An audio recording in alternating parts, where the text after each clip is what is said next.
Hi guys, Canadian Hunter here.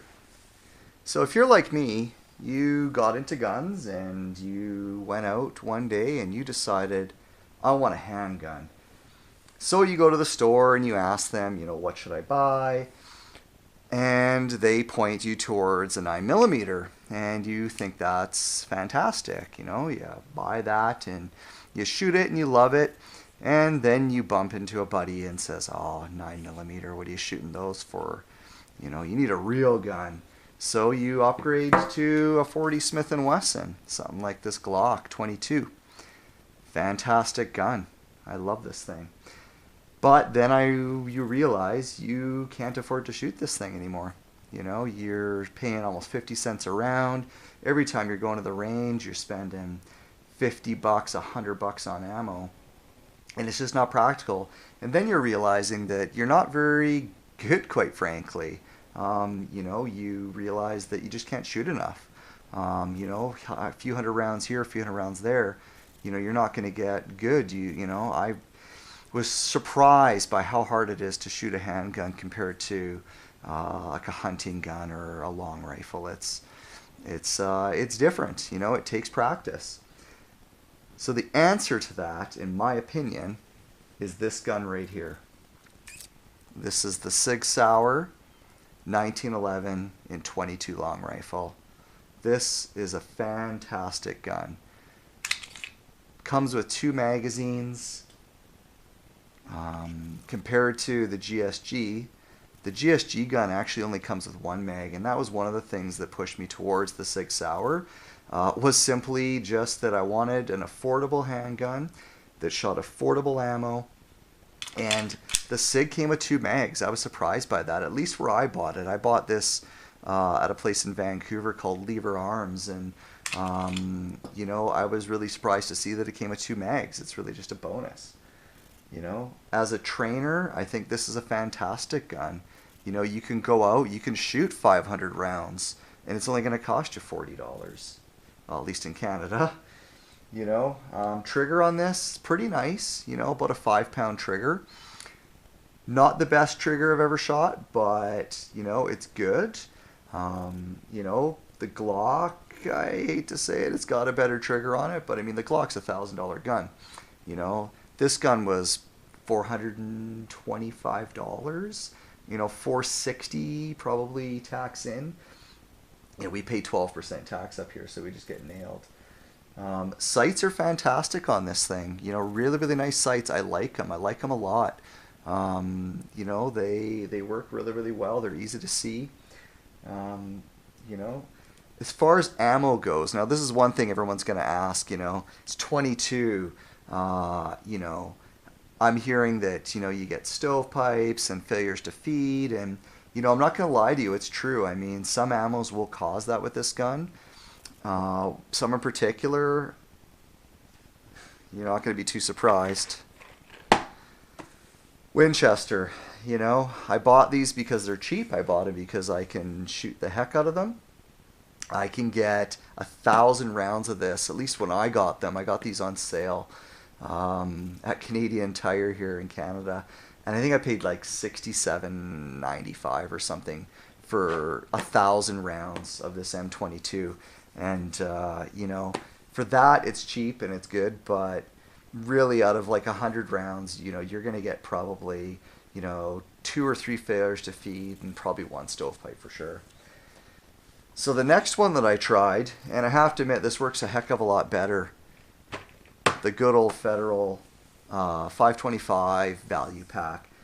These work pretty good. I mean, they're not perfect, but I mean, they really do work a heck of a lot better than, sort of a cheap Winchester ammo.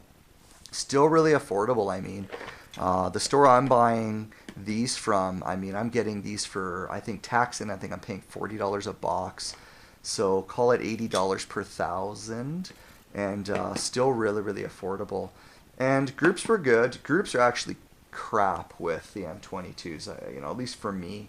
Work pretty good in a rifle, but in this handgun, if you want to just shoot down range and get some trigger time, they're great. Groups tightened up with the value pack, but the ones that work the best, and you're probably not going to be surprised, The old Cci Mini Mag, you know, these are just the standard 40 grain, 1235 feet per second, your standard round nose Mini Mag, and these things are fantastic. I mean, I haven't shot these as much through this gun, and I really should have. I mean, I was being cheap about it, just shooting bulk ammo, and I really just wanted to just put, you know, 1,000 rounds through this gun really, really quick, just to sort of, you know, get a feel for it, and so I can do a review. But, you know, the last time I went out, which is about a week ago, I switched to mini mags, and I mean, these were fantastic. I mean, the groups were significantly tighter. I didn't have a single failure to feed or stovepipe, but I only put about 100 rounds of mini mags through, so I don't know if that's a fair review yet. You know, if I do start to get issues, I mean, I'll update you guys. The other ones that worked really good, believe it or not, you know, and I don't want to pick on Winchester, but I mean, some of their ammo does work good for me. But these do work great in this gun. I don't know why, you know. These are the 40 grain, 1,300 feet per second round nose. They're not the hollow points, just a standard round nose. They cost me in Canada here the exact same money as mini mags. And groups were good with these. I have to admit, I mean, it shot fantastic in this gun. These, you know, in rifles, I got a couple 22s. They work really, really good. I got a couple 22s. They don't work so good at all. So, bit more hit and miss. So, you know, if you're one of those people that has gotten into handguns and you want to get shooting lots of rounds, I mean, I just don't think you can beat something like, you know, I would say it makes no difference whether you bought the GSG version. I mean, from what I hear, GSG makes these for Sig, so there's really no difference. I think the grips are a little bit different on the Sig Sauer one, and like I said, it does seem to come with 2 mags, where everywhere I looked in my local town, all the GSGs, and they were the exact same money. They weren't any cheaper, came only with 1 mag. Everybody was sold out of mags, and they looked like they're about $40, $45 Canadian for the mags. So I was pretty happy to get the Sig Sauer for no more money, shipped to my door with 2 mags. So, you know, I guess on a side note too, I mean, I've taken people out to the range, and I mean, you know, people, I would say, find, you know, handguns intimidating.